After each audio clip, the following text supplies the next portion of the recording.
எண்ணினிய உறவுகள் அனைவருக்கும் அன்பான வணக்கம். நான் உங்கள் சுகிர்தன். முல்லைத்தீவு மாவட்டம் விசுவமடு தொட்டியடி பிரதேசத்தில் பார்த்தீங்கன்னு சொன்னால் ஒரு ஒருங்கிணைந்த பண்ணை காணி விற்பனைக்காக வந்திருக்குது. இந்த காணி தொடர்பான முழுமையான காணொலியை பார்க்குறதுக்கு முன்னுக்கு இப்போதான் என்னுடைய யூடியூப் தளத்தை நீங்கள் முதல் முறையாக பார்க்குறீங்கன்னு சொன்னால் மறக்காமல் சேனலை சப்ஸ்கிரைப் செய்துட்டு காணொலியை முழுமையாக பாருங்கள். இதே மாதிரி உங்களுடைய காணிகளையும் நீங்கள் விற்பனைக்கு போடணும்னு சொன்னால் எங்களுடைய யூடியூப் தளத்தில் நீங்கள் போட்டுக்கொள்ளலாம். இதில் எங்களுடைய நம்பரையும் உங்களுக்கு தரம். நீங்கள் அதுக்கு தொடர்படுத்தி உங்களுடைய காணிகளை அழகாக படம் பிடித்து நீங்கள் எங்களுடைய யூடியூப் தளத்திலையும் ஃபேஸ்புக் தளத்திலையும் டிக்டாக் தளத்திலையும் விளம்பரம் செய்து கொள்ளலாம். சரி, இப்போ வாங்க காணொலிக்குள்ள போகலாம். இதுல பாத்தீங்கன்னு சொன்னா மொத்தம் 6 ஏக்கர் காணி அமைந்திருக்குது. இந்த காணி அமைந்திருக்கக்கூடிய இடம் பாத்தீங்கன்னு சொன்னா முல்லைத்தீவு மாவட்டம் தொட்டியடி என்ற பிரதேசத்துல தான் இந்த காணி அமைந்திருக்கிறது. அதாவது பாத்தீங்கன்னு சொன்னா விசுவமடு சந்தியில இருந்து ஒரு 2 கிலோமீட்டர் தூரத்துல தான் இந்த காணி அமைந்திருக்கிறது. அதாவது பரந்தன் சந்தியில இருந்து ஏனையின் வீதி பரந்தன் சந்தியில இருந்து சரியா ஒரு 20 கிலோமீட்டர் தூரத்துல தான் இந்த காணி அமைந்திருக்கிறது. பரந்தன் முல்லைத்தீவு பிரதான வீதி அந்த விசுவமடு சந்தியில இருந்து ஒரு 2 கிலோமீட்டர் தூரத்துல தான் அமைந்திருக்கிறது. இப்ப நாங்க காணிக்குள்ள வந்துட்டோம். காணியில இருக்கக்கூடிய பயன் தரக்கூடிய மரங்கள் இப்படியான விவரங்களை பார்ப்போம். காணிக்கு பாத்தீங்கன்னு சொன்னா எல்லா இடங்கள்லயும் பைப் லைன் செய்திருக்கிறாங்க. அதாவது எல்லா கன்றுகளுக்கும் இலகுவான முறையில தண்ணியை கடத்துறதுக்காக எல்லா இடங்கள்லயும் பைப் லைன் செய்யப்பட்டிருக்குது. இப்ப நாங்க நிக்கிற பகுதி வாழைத்தோட்டம் பகுதியில நிக்கிறோம். பாத்தீங்கன்னா தெரியும், எல்லா இன வாழைகளும் இதுக்குள்ள நிக்குது. மொத்தம் ஒரு 2000 வாழை மரங்களுக்கிட்ட இதுல இருக்குது. இது பாத்தீங்கன்னு சொன்னா காணிக்குள்ள இருக்கக்கூடிய ஒரு சிறிய வீடு ஒன்று இருக்குது பாருங்க. நல்ல அழகான முறையில இந்த வீடு கட்டி வச்சிருக்காங்க. ஒரு ரூம் இருக்குது, கிச்சன் இருக்குது, மற்றது உள்ளுக்குள்ளே பாத்ரூம் இருக்குது, வெளி பாத்ரூம் இருக்குது, மற்றது ஒரு ஸ்டோரும் இருக்குது பக்கத்துல. அந்த ஸ்டோரோட சேர்த்து ஒரு பாத்ரூம் ஒன்று இருக்குது. பாத்தீங்கன்னா தெரியும், ஒரு சின்ன வீடு தான். நல்ல அழகா கட்டியிருக்கிறாங்க. சின்ன வீடா இருந்தாலும் நல்ல அழகா கட்டியிருக்கிறாங்க. முக்கியமா காணிக்கு காணியுடைய முன்பக்கம் டபுள் கேட் போட்டு தகரத்தால அடைச்சிருக்கு. அதே மாதிரி பின்னுக்கும் தகரத்தால தான் அடைச்சிருக்கிறாங்க. மற்ற 2 பக்கமும் பாத்தீங்கன்னு சொன்னா பூவரசம் கதியாளால நல்ல நெருக்கமா அடைக்கப்பட்டிருக்குது. அந்த 2 பக்க வேலியும் பக்கத்து விட்ட காராக்களுடைய வேலி என்றபடினால அது பூவரசம் கதியால நல்ல நெருக்கமா அடைச்சிருக்காங்க. மற்றும்படி காணி மொத்தம் 6 ஏக்கர் காணி, ஒரு சச்சதுர காணி, ஒரு ஒருங்கிணைந்த ஒரு பண்ணை காணியாக இந்த காணி காணப்படுகிறது. காணிக்குள்ள பயன் தரக்கூடிய எக்கச்சக்கமான மரங்கள் இருக்குது. அந்த மரங்களுடைய விவரங்களையும் நாங்கள் தொடர்ச்சியாக அப்படியே பார்த்து கொண்டு போகலாம். இதுல பாத்தீங்கன்னா இப்ப நீங்க பாக்குறது கொய்யா தான் பாக்குறீங்க. இது பச்சை கொய்யாவும் இருக்குது, சிகப்பு கொய்யாவும் இருக்குது. இதுல நீங்க பாக்குறது சிகப்பு கொய்யா. இதுல 150 மரங்கள் நிக்குது. சிகப்பு கொய்யால 150 மரங்கள் நிக்குது. பாருங்க, ஓரளவு நல்லா வளர்ந்துட்டு காய்க்கிற பருவத்துக்கு பார்த்தா உங்களுக்கு தெரியும். எல்லாம் ஒரு குறுகிய நாளுக்குள்ள இன்னும் பலன் தரக்கூடிய அளவுல தான் மரங்கள் எல்லாமே அமைந்திருக்கிறது. பாத்தீங்கன்னா தெரியும் அவ்வளவு அழகா இருக்குன்னு பாருங்க. உண்மையாலுமே ஒருங்கிணைந்த பண்ணை என்றது இப்ப லேசில் எடுக்க இல்லாத அளவுல தான் இருக்குது. அந்த அளவு போய்கொண்டு இருக்குது. நல்ல ஒரு காணி உண்டு. அதே மாதிரி பாத்தீங்கன்னு சொன்னா இந்தியால வாழைத்தோட்டங்களுக்கு இடையில நிறைய கமுகு கண்டுகள் வச்சிருக்காங்க. கிட்டத்தட்ட பாத்தீங்கன்னு சொன்னா ஒரு 3000 கமுகு கண்டுகள் வச்சிருக்காங்க. மொத்தமா காணிக்குள்ள மொத்தமா இருக்கக்கூடிய கமுகள் 3000 இருக்குதுங்க. பார்த்தா தெரியும், நல்லா அழகா இருக்கு பாருங்க. எவ்வளவு நேர்த்தியான முறையில காணியை வச்சிருக்கிறாங்க பாருங்க. தண்ணி எல்லாம் நீங்க திறந்து விட்டீங்கன்னு சொன்னா ஆட்டோமேட்டிக்கா இலகுவான முறையில தண்ணியை நீங்க கன்றுகளுக்கு விடக்கூடிய மாதிரி தான் செட் பண்ணி விட்டுருக்காங்க. ஒன்றும் பிரச்சனை இல்லைங்க. மற்றது இஞ்சால இருக்கக்கூடியது தேசி மரம். தேசி மரம் பாத்தீங்கன்னு சொன்னா ஒரு 50 தேசி மரம் இருக்குது.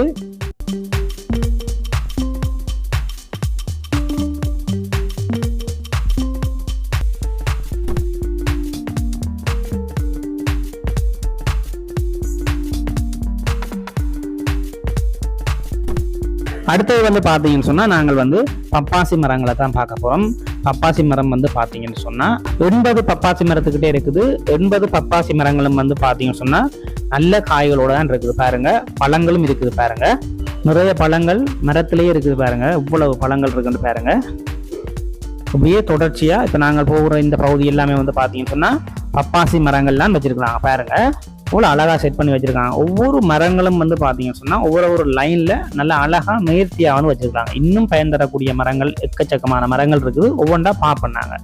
பாத்தீங்கன்னா தெரியும், இந்த லைன் ஃபுல்லாவே பாத்தீங்கன்னு சொன்னா பப்பாசி தான் வச்சிருக்காங்க. பப்பாசிக்கு பக்கத்துல கீழே பாத்தீங்கன்னு சொன்னா கமுகு கண்டுகள் நிறைய இருக்குது. பாத்தீங்கன்னா தெரியும். ஒவ்வொரு மரங்களுக்கு கீழையும் கமுகு கண்டுகள் வந்து நிறைய காணியை சுற்றி வச்சிருக்காங்க. அதோட வேலியோடையும் வந்து பார்த்தீங்கன்னு சொன்னால் நிறைய கமுகு கண்டுகள் வச்சிருக்காங்க. கிட்டத்தட்ட ஒரு 3000 கமுகு கண்டுகள் கிட்ட வச்சிருக்காங்க. அடுத்தது வந்து பார்த்தீங்கன்னு சொன்னால் இதில் வந்து மாதுளை இருக்குது. எல்லாமே வந்து பூத்து கொண்டு இருக்குது மாதுளை. கிட்டத்தட்ட பார்த்தீங்கன்னு சொன்னால் 150 மாதுளை மரத்துக்கிட்ட இருக்குது. பார்த்தீங்கன்னா தெரியும், எல்லாமே வந்து பயன் தரக்கூடிய கட்டத்துக்கு வந்துட்டு. சில மரங்கள் வந்து காய்க்குது, சில மரங்கள் காய்க்கிற பருவத்தில் இருக்குது. இப்படி கலந்த மாதிரி தான் இருக்குது, பார்த்தீங்கன்னா தெரியும். அடுத்தது வந்து பார்த்தீங்கன்னு சொன்னால் இங்கால வந்து பச்சை கொய்யா இருக்குது. முதல் நீங்கள் வந்து சிகப்பு கொய்யா பார்த்தீங்க. சிகப்பு கொய்யாவில் கிட்டத்தட்ட 150 மரங்கள் இருக்குன்னு நான் சொன்னேன். இதில் வந்து பார்த்தீங்கன்னு சொன்னால் பச்சை கொய்யா இருக்குதுங்க.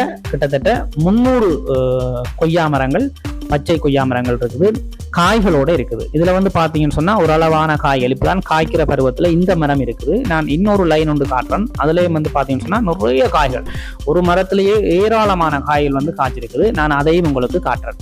இது வந்து இப்போ காய்த்து கொண்டிருக்குது. ஒவ்வொரு பருவங்களாக ஒவ்வொரு மரங்கள் வந்து வச்சிருக்கிறாங்க.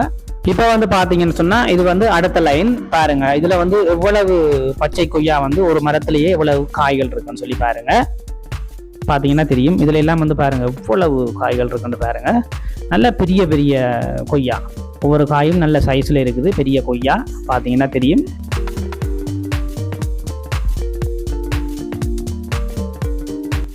உண்மையாலுமே சொல்கிறேன், மிக பிரமாண்டமாக இருக்குது இந்த தோட்டம். வந்து அது என்ன சொல்கிறது, உள்ளுக்கு போனோடனே மரங்களை பார்க்கும்போது அவ்வளோ அழகாக இருக்குது. நீங்கள் காணொலியை பார்த்து கொண்டு இருக்கும்போதே உங்களுக்கே அவ்வளோ ஒரு ஆசையாக இருக்கும்.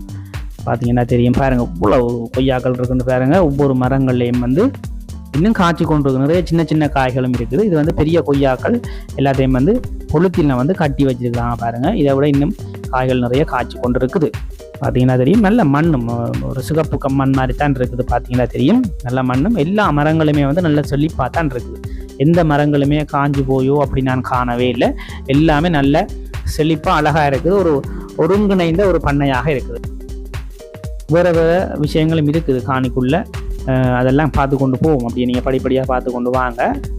மற்றது வந்து பார்த்தீங்கன்னு சொன்னால் காணிக்குள்ளே வந்து ஆட்டுப்பட்டி இருக்குது, மாட்டு தொழுவம் இருக்குது. அதே மாதிரி வந்து பார்த்தீங்கன்னு சொன்னால் 2 குழாய் கிணறு இருக்குது, கோழிக்கூடு இருக்குது. இப்படி நிறைய வசதிகள் வந்து காணிக்குள்ளே இருக்குது. அதெல்லாம் நான் உங்களுக்கு கட்டம் கட்டமாக காட்டுறேன். இங்கால வந்து பார்த்தீங்கன்னு சொன்னால் பைப் லைன், முக்கியமாக வந்து பைப் லைன். நான் இப்போ மரங்களுக்கும் வந்து தண்ணி விடுறதை பற்றி நீங்கள் யோசிக்க தேவையில்லை. என்னன்னு சொன்னால் பார்த்தீங்கன்னா தெரியும், ஆங்காங்கே எல்லா இடங்கள்லேயும் வந்து பைப் வந்து ஃபிட் பண்ணி விட்டுருக்கேன். தண்ணியை திறந்து விட்டோன்னா ஆட்டோமேட்டிக்காக தண்ணி போகக்கூடிய மாதிரி இருக்குது. 2-3 பேர் வேலைக்கு இருந்தால், 2 பேர் வேலைக்கு இருந்தால் காணும் மாதிரி தண்ணியை மறைச்சி விட்டு கொண்டு கட்டி கொண்டு இருக்கலாம். 3-4 நாளைக்கு ஒருக்கா நல்ல வடிவாக தண்ணி விடலாம். ஒவ்வொரு மரங்களுக்கும் வந்து பார்த்தீங்கன்னு சொன்னால் நல்ல சதுரமாக வந்து நல்ல ஒரு அளவு பெருசாக வெட்டி அந்த தேங்காய் மட்டையினுடைய அந்த தும்பு இருக்குத்தானே அதை போட்டு வச்சிருக்காங்க. தண்ணியை வந்து உறிஞ்சி வைக்கக்கூடிய மாதிரி. தண்ணி கோடை காலங்கள்லேயும் வந்து ஒரு 3 நாளைக்கு ஒருக்கா 4 நாளைக்கு ஒருக்கா தண்ணியை உறிஞ்சி வச்சுக்கொள்ளும். அந்த சிஸ்டத்தில் எல்லா மரங்களுக்கும் வந்து சதுரமாக வெட்டி அந்த இது போட்டு வச்சிருக்காங்க.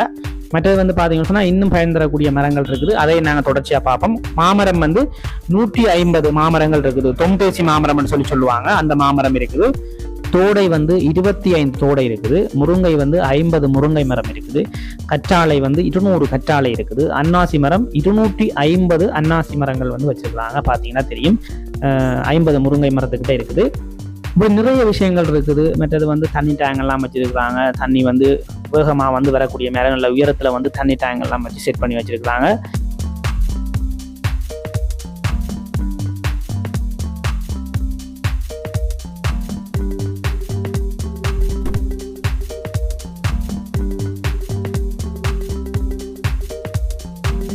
இதில் வந்து பாருங்க மாட்டு தொழுவம் இருக்குது.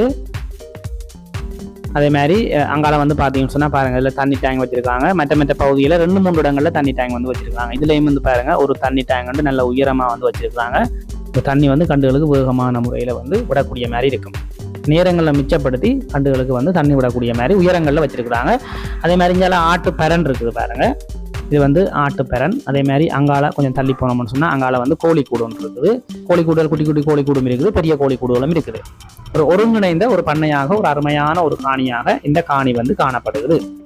சரி உறவுகளே, இதான் இந்த காணியினுடைய ஒரு முழுமையான அமைப்பு. நீங்க வந்து உங்களுக்கு நான் சரியான முறையில வந்து படம் பிடிச்சி காட்டியிருப்பேன்னு சொல்லி நம்புறேன். இந்த காணியினுடைய விலை வந்து பாத்தீங்கன்னு சொன்னா 1 ஏக்கரினுடைய விலை வந்து 80 லட்சம் ரூபாய் சொல்றீங்க. நல்ல பயன் தரக்கூடிய மரங்களோட 1 ஏக்கரினுடைய விலை வந்து பாத்தீங்கன்னு சொன்னா 80 லட்சம் ரூபாய் சொல்றீங்க. ஆனா விலை வந்து பேசி தீர்மானிச்சு எடுத்துக்கொள்ளலாம், ஒன்றும் பிரச்சனை இல்லை. நான் இதுல வந்து உங்களுக்கு உரிமையாளருடைய தொலைபேசி இலக்கங்களை நேரடியாக தரேன். நீங்க வந்து அவருடைய கதைச்சு பேசி இந்த காணியை வந்து பெற்றுக்கொள்ளலாம். இதே மாதிரி உங்கள்கிட்ட வந்து காணிகள் விற்பனைக்கு இருக்குன்னு சொன்னா நீங்க வந்து எங்களை தொடர்பு கொண்டு எங்கள் மூலமாக நீங்க வந்து அழகான முறையில இந்த மாதிரி படம் பிடித்து உங்களுடைய காணிகளையும் வந்து நீங்க வந்து விளம்பரம் செய்து விற்பனை செய்து கொள்ளலாம். எங்களுடைய எல்லா தளங்கள்லையும், அதாவது யூடியூப் இருக்குது, ஃபேஸ்புக் இருக்குது, டிக்டாக் இருக்குது, 3 தளங்கள்லையும் வந்து நாங்கள் வந்து விளம்பரம் செய்து உங்களுடைய காணிகளை வந்து நேரடியாகவே நீங்கள் வந்து விற்பனை செய்து கொள்ளலாம். சரி உறவுகளே, முக்கியமாக மறக்காமல் என்னுடைய யூடியூப் சேனலை வந்து சப்ஸ்கிரைப் செய்து வச்சுக்கொள்ளுங்க. மற்றும் ஒரு பதிவில் நான் உங்களை சந்திக்கிறேன். நன்றி, வணக்கம்.